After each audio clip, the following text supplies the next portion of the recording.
Olá a todos, bem-vindos ao Me Pergunto. Hoje vamos falar sobre cálculo.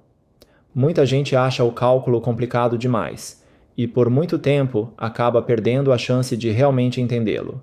Mas, na verdade, o cálculo é um conceito que qualquer pessoa pode compreender. Ele é mais como um manual de instruções do universo. Além de ajudar a entender melhor o mundo, está por trás de muitas coisas do dia a dia, como a previsão do tempo, a navegação em mapas e até o tratamento de muitas doenças. Mas afinal, para que serve o cálculo? A questão central é que o mundo não é estático, ele está em constante mudança. Antes de o cálculo ser inventado, a matemática servia principalmente para descrever um mundo parado. As pessoas daquela época sabiam calcular a área de um triângulo ou de um círculo e o volume de um cilindro. Mas, se a pergunta fosse como muda a área de um círculo que está se expandindo, os antigos não tinham resposta. Com a velocidade acontece o mesmo. A matemática antiga conseguia calcular a velocidade, mas apenas a velocidade média ao longo de um intervalo de tempo. Por exemplo, 1000 metros percorridos em 10 minutos dão uma média de 100 metros por minuto. Só que na vida real, o movimento quase nunca é uniforme.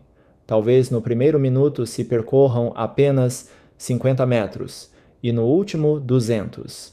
Assim, a velocidade média não consegue descrever com precisão todo o percurso, ou seja, a matemática antiga dava conta das figuras estáticas, mas não do mundo dinâmico. Conseguia calcular o resultado final, mas não descrever o processo no meio do caminho. E o que o cálculo faz é justamente transformar a própria mudança em algo que se pode calcular, entender e prever. Pela primeira vez, foi criada uma linguagem capaz de expressar com precisão como cada instante se transforma. Essa linguagem tem duas partes: a diferenciação e a integração. A diferenciação corta o mundo em infinitos instantes para observar como cada um deles muda. A integração junta de novo todos esses instantes para chegar a um resultado completo. Pode-se dizer que, sem o cálculo, não haveria como entender de verdade como muda a velocidade do vento, como cresce a população, como se movem os planetas ou como o calor se espalha. Uma das habilidades mais importantes da ciência é fazer previsões. E para prever o que vai acontecer no instante seguinte, é preciso primeiro saber qual é o estado atual e qual é a tendência de mudança neste exato momento. Isso esbarra inevitavelmente em um conceito: o instante. Mas, na matemática clássica, o instante não tinha uma definição legítima. Se a duração do instante for considerada igual a zero, dividir a distância por zero não é permitido na matemática. Se for diferente de zero, digamos definida como 0,01 segundo, o que se calcula ainda é a velocidade média desse 0,01 segundo, e, a rigor, não é a velocidade do instante. Em outras palavras, insistir em definir exatamente quanto dura um instante leva a uma contradição dupla, filosófica e matemática. Isso parecia ser um problema sem solução, e foi aqui que nasceu a revolução da diferenciação. Em vez de enfrentar de frente a definição do que é um instante, ela contornou de forma engenhosa esse problema sem solução e inventou o conceito de limite, transformando o instante em algo que pode ser calculado e do qual se pode raciocinar. Mas o que é o limite? Já que é impossível alcançar de fato aquele instante, então observa-se a tendência do processo de se aproximar dele. Mais concretamente, deixa-se o intervalo de tempo ΔT ser diferente de zero, mas infinitamente próximo de zero. E aí acontece algo surpreendente. À medida que o intervalo de tempo fica cada vez menor, a taxa de variação se aproxima de forma estável de um valor determinado, e esse valor é justamente a taxa de variação naquele instante. Como exemplo, suponha-se uma função de posição escrita como x de t igual a t ao quadrado, ou seja, a posição é igual ao tempo elevado ao quadrado. Quando o tempo é 1, a posição é 1. Quando o tempo é 2, a posição é 2 ao quadrado igual a 4. Quando o tempo é 3, A posição é 3 ao quadrado igual a 9. A pergunta agora é: no instante em que t é igual a 3, qual é exatamente a velocidade? Calcular diretamente quanta distância foi percorrida em um único instante é impossível, porque o instante não tem duração, mas dá para usar outra abordagem: tomar intervalos de tempo cada vez menores para se aproximar dele. Quando ΔT é igual a 1, ou seja, no intervalo de 3 a 4, a velocidade média calculada pela fórmula é 7.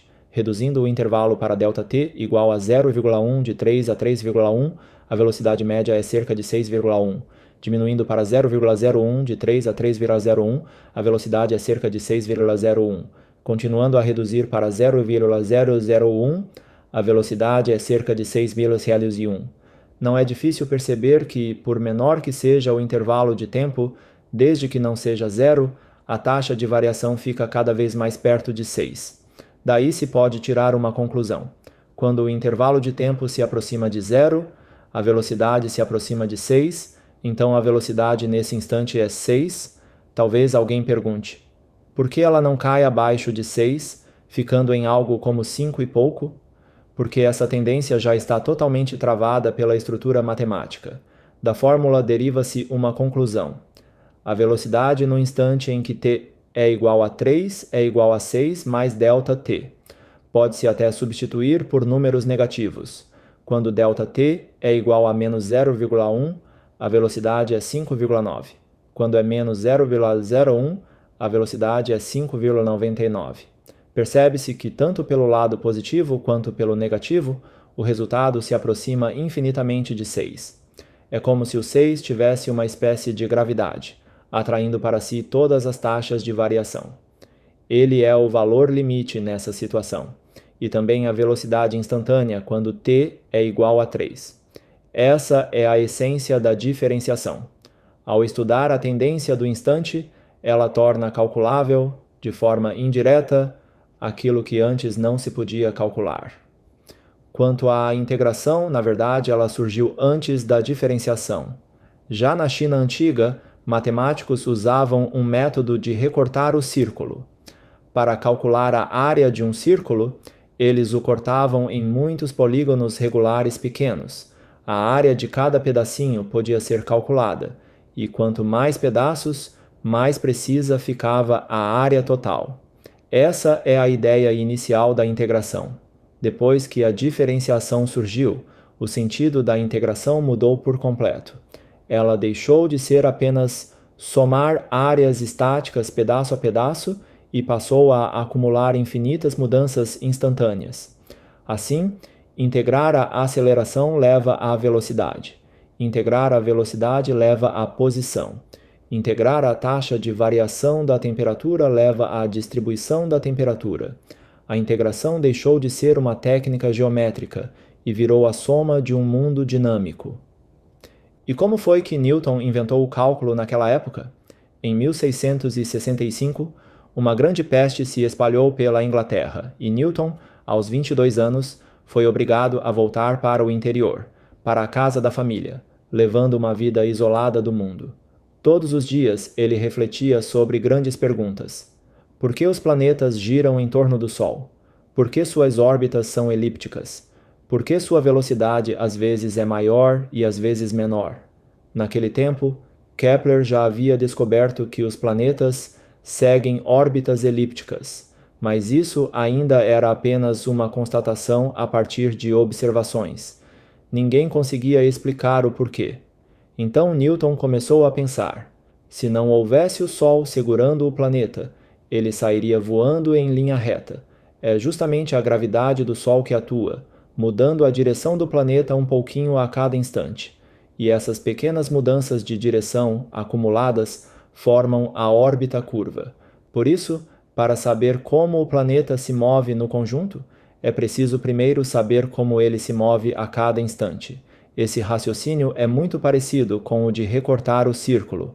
Para saber a área do círculo inteiro, corta-se ele em pedacinhos. Para saber a trajetória completa de um planeta, corta-se o tempo em infinitos instantes minúsculos. Em cada instante acontecem três coisas.